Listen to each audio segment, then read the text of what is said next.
sebelum kita memulai pelajaran kita hari ini, kita awali dengan membaca Bismillah bersama-sama. Bismillahirrahmanirrahim. Ya, baik. Selanjutnya hari ini kita akan belajar tentang sumber daya alam. Dan juga selain itu, selain sumber daya alam, kita juga akan belajar tentang ciri tanaman dan tumbuhan yang sehat dan tidak sehat. Nah, pertama sumber daya alam itu kita akan belajar dari jenis-jenisnya dan juga pemanfaatannya.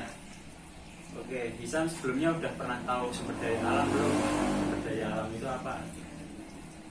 Belum tahu. Jadi sumber daya alam itu adalah segala kekayaan alam yang dapat dimanfaatkan manusia untuk memenuhi kebutuhan sehari-hari. Contohnya matahari, itu sinarnya kita pakai untuk menjemur pakaian. Terus ada juga air, itu untuk kita mandi, mencuci, dan lain sebagainya. Itu secara singkatnya ya. Terus berdasarkan jenis-jenisnya ini, sumber daya alam itu dibagi menjadi dua. Ada yang dapat diperbarui dan tidak dapat diperbarui. Terus ada juga sumber daya alam yang hayati dan juga non hayati.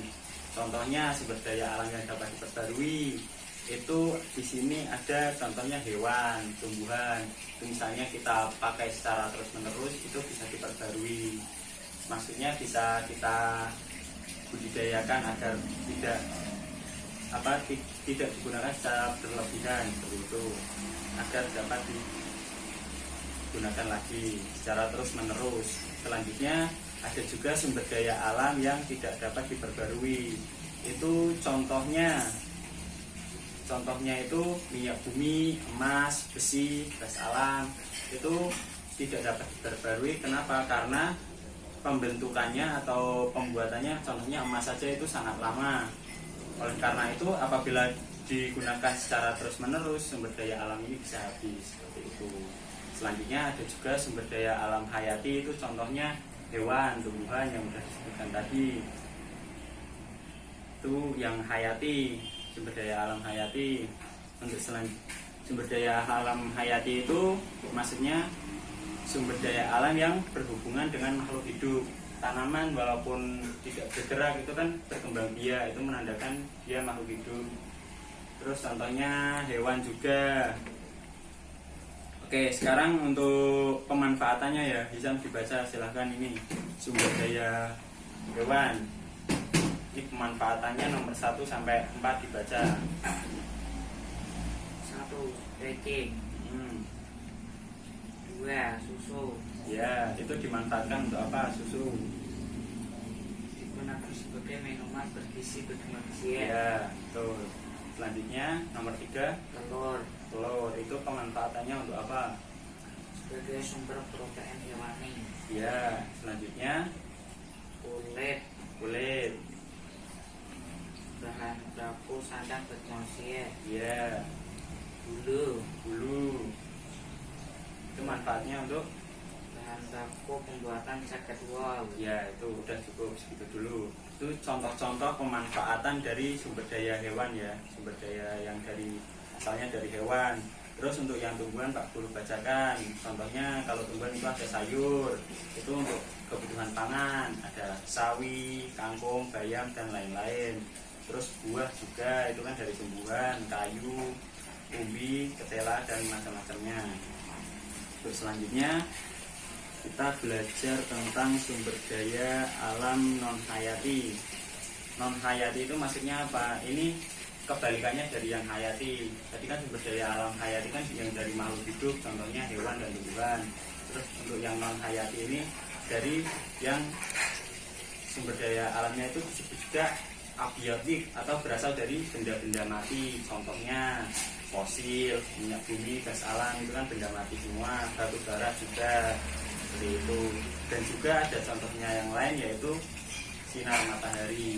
Nah, itu salah satu contoh sumber daya alam yang non hayati. Selanjutnya Hisam coba ini dikerjakan LKPD-nya. Sekalian dibacakan Hisam. Sumber daya alamnya apa, terus pemanfaatannya apa, dibaca satu-satu. Matahari sama air berarti. Sumber daya alam matahari. Ya, matahari cara pemanfaatannya untuk membantu proses fotosintesis. ya benar. Terus Air air itu pemanfaatannya untuk mandi. untuk mandi, ya benar. Selain itu masih banyak ya manfaat air itu, minum dan mencuci dan lain sebagainya. Oke, selanjutnya kita belajar tentang ciri-ciri hewan yang sehat, ciri-ciri hewan dan tanaman yang sehat dan juga tidak sehat, atau kata lainnya terawat dan tidak terawat. Nah, yang pertama bisa dulu dibaca ciri-ciri hewan yang sehat. Ini dari yang paling atas sampai bawah ini. Ciri-ciri hewan yang sehat: Memiliki postur tubuh yang bagus, tegap dan proporsional. ya, Tubuhnya bersih. ya, Warna bulunya terlihat mengkilat, sehat, kuat dan tidak mudah rontok. ya, Memiliki gigi yang bersih dan pendek. ya, Tidak terlihat kelaparan atau memiliki tubuh yang kurus dengan tulang yang terlihat menonjol. ya, Tidak memiliki bekas luka yang aneh. ya, Selalu berada di lingkungan yang bersih. Terjaga kesehatannya dan tidak terindikasi memiliki penyakit menular yang membahayakan. iya benar. Selanjutnya itu kan tadi udah yang ciri-ciri hewan yang sehat ya Pak Guru. Sekarang bacakan yang ciri tanaman yang sehat. Itu ciri-cirinya kondisinya segar, berwarna cerah, itu tanaman yang sehat. Terus kondisi batangnya juga kuat. Selain itu puncuk daunnya lebar, dan juga yang terakhir itu tanamannya terbebas dari hama. Itu ya. Bisa coba diperhatikan dulu ini gambarnya. Untuk selanjutnya ini ya sudah. Sekarang Pak Guru tanya, ini yang nomor 1, ini contoh tumbuhan yang sehat atau tidak sehat? Sehat. Sehat. Kenapa alasannya?